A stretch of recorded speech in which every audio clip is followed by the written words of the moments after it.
Apaan tuh? Apaan tuh? Apaan tuh? Apaan tuh? Apaan tuh?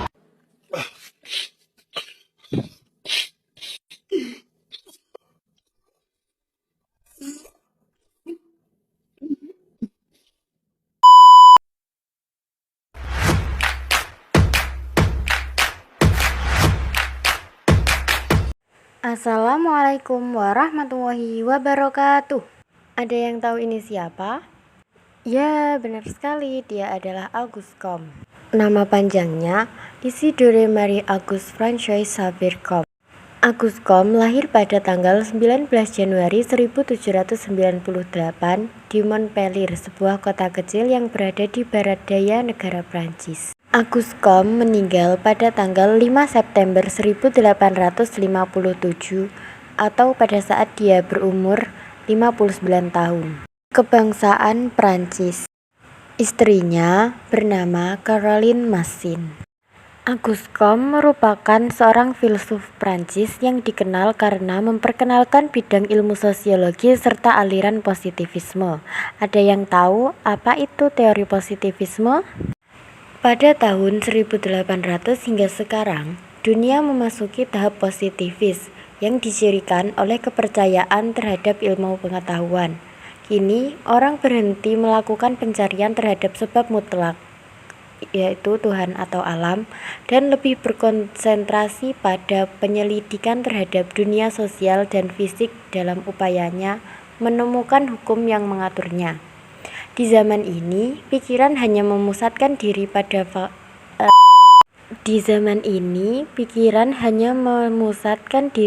yang faktual yang sebenarnya bekerja menurut hukum-hukum umum, misalnya hukum gravitasi.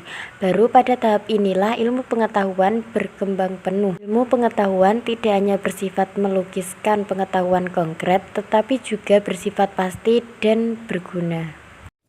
Selanjutnya yaitu teori positivisme, merupakan pemikiran yang menganggap bahwa semua gejala alam dan segala isinya hanya dapat diterangkan dan dipahami melalui kenyataan-kenyataan objektif atau positif.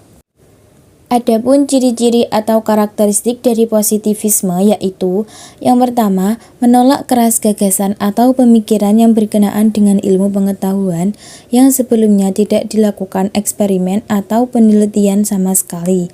Yang kedua, tidak mempercayai berbagai hal yang erat kaitannya dengan tahayul dan mitos-mitos yang sudah lama berkembang.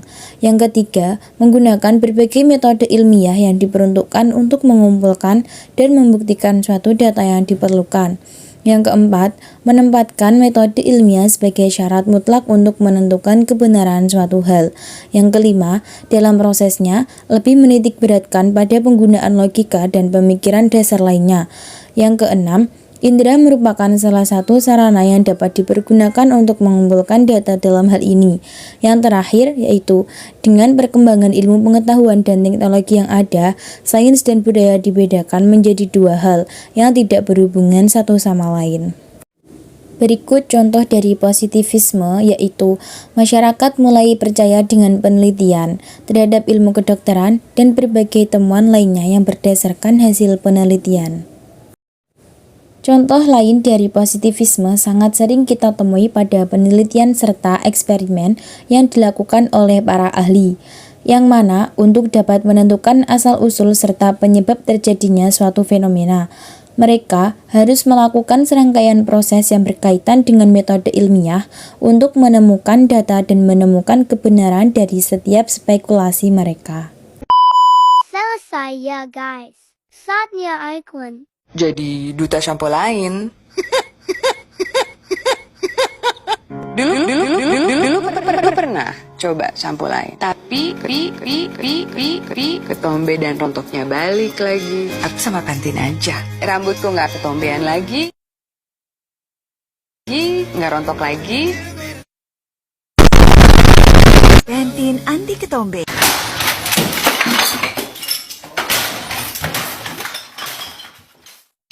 Daya baru dengan formula bersih higienis.